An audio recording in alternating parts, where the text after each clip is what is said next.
Hey all, so relatively short one here. This was a just truly hectic weekend between war being planned when a number of us were busy and Map 8 coming out, as you may have heard.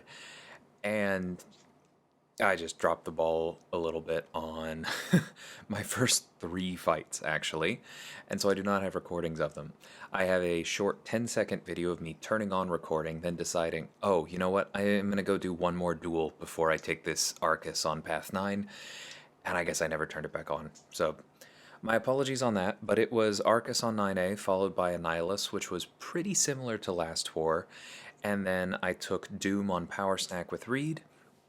You've seen me do that before, so I do have the more unique fights for you still.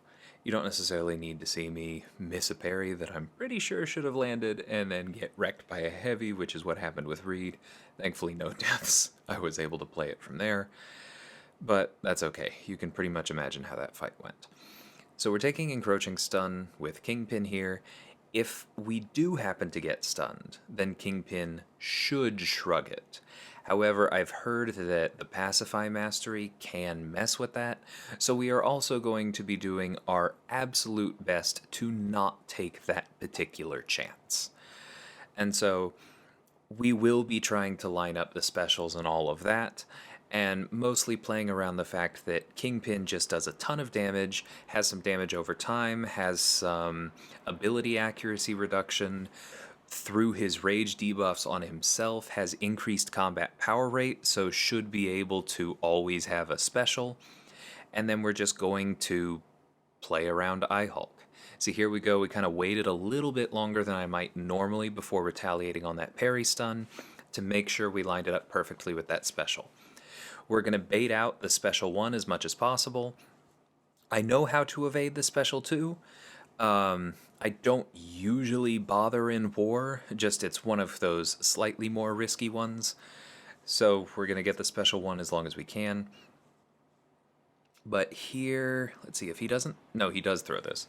I think there is a special 2 in here somewhere, but we're just going to prioritize the special 1 wherever possible.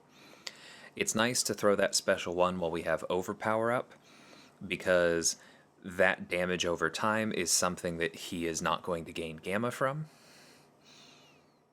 Even though it does say degenerating, it clearly isn't feeding him, so no complaints there. Normally he does gain full gamma from degen, and we would have expected him to heal. Like I said, not complaining, and he did hit 15 there, so it's possible that it was actually the ability accuracy reduction from that special 1, the Black ISO, that actually kept him from healing. Either way, Kingpin's class advantage has a ton of built-in advantages for that fight, and we played it carefully, about as good as that goes. So here's the one that I was most concerned about out of the fights I was assigned, because, as you can tell, Hood is a 5-star.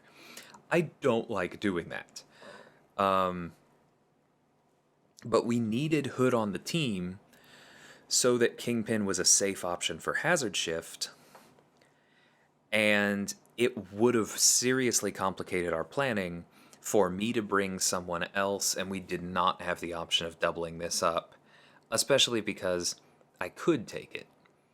And you'll see here why this worked out so well, because when I dropped that Fate Seal from the Special 2, definitely over boosted thanks to using a 5-star, hence the power start, the power back, and all of that. When we used that Fate Seal, it actually completely removed Dragon Man's power charge. So now he has none of that for the rest of the fight.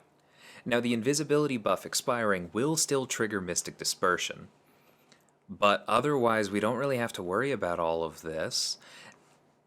The main thing we need to do is not parry and not throw special 1s, because the shock expiring will trigger a stun. Now, even if we were to stun Dragon Man, as long as we're invisible when we do it, then the stun would get reflected, but we wouldn't get stunned, because Hood is stun immune.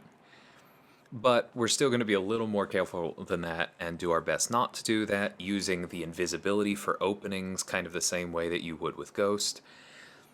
That was really a very hard counter. I think that would have been a laughably clean fight if he had been the rank 3 6-star that I would have preferred to use, but yeah, Hood was awesome there. More and more, I'm keeping track of him because I think there's quite a bit there. Wasp is even simpler. Yeah, there's high ground. She could potentially get in the way of some others, but we intentionally left her at 9 there so that then when she throws this special 1, we immediately remove high ground. Throw this special 2, we're now at 18. I'm fully anticipating taking some high ground throughout this fight. See right there, we did that, but then we got rid of the charge. Bait out this special 1. Won't be able to get rid of this next charge immediately, because she is playing a little stingy. But I'm really not worried, because if I need to back her up even while her evade is on cooldown, as long as I'm careful, she won't be able to combo into me from the evade. She'll just shock me. And I have Hood on the team, so I'll just shrug the shock. So there's really not a whole lot of danger to Kingpin here. He can safely, beat her back. Yeah, just a very good counter. Now, I was not originally assigned to this Nova, although, again, it was a hectic day.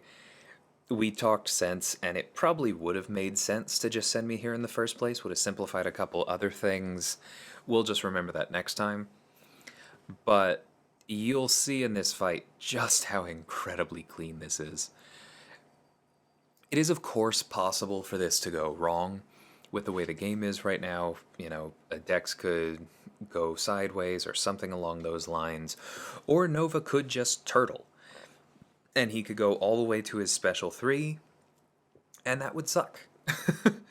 But short of that, Kingpin is a really almost hard counter to this.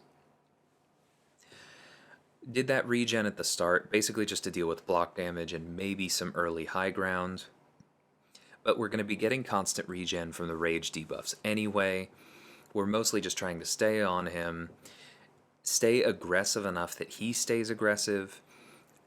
I knew that throwing an unblockable special would send him unblockable, so I was ready for that special too. Did a lot of practice on both evades, because against Nova, eventually you're going to run into both. It's just something that you have to assume. But there's really not a whole lot here.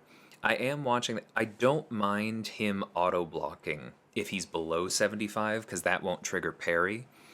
But even though Kingpin will probably shrug the stun if he gets parried, I am making a point to not intercept him when he's above 75, just to avoid any nonsense with the Pacify Mastery like I mentioned. I'm also not really intercepting him much in this fight anyway, but I did practice that as a thing for keeping Nova under control, aggressive, and hopefully more towards his corner than mine, because you don't really want to get backed up by this. So, not quite a full yellow bar, but literally rounded up to 100%. Kingpin, man. I'm extremely glad that I pulled him off defense, like I said. My only hesitation now is that with how well he's worked against a few of these high ground defenders now, I'm wondering if my season may get a little less interesting from here on out because I'll be using Kingpin so much. Stay tuned, we'll see what happens. Hope you guys enjoyed this one. I will be sure to catch all of the fights next war, and I'll talk to you then. Take care.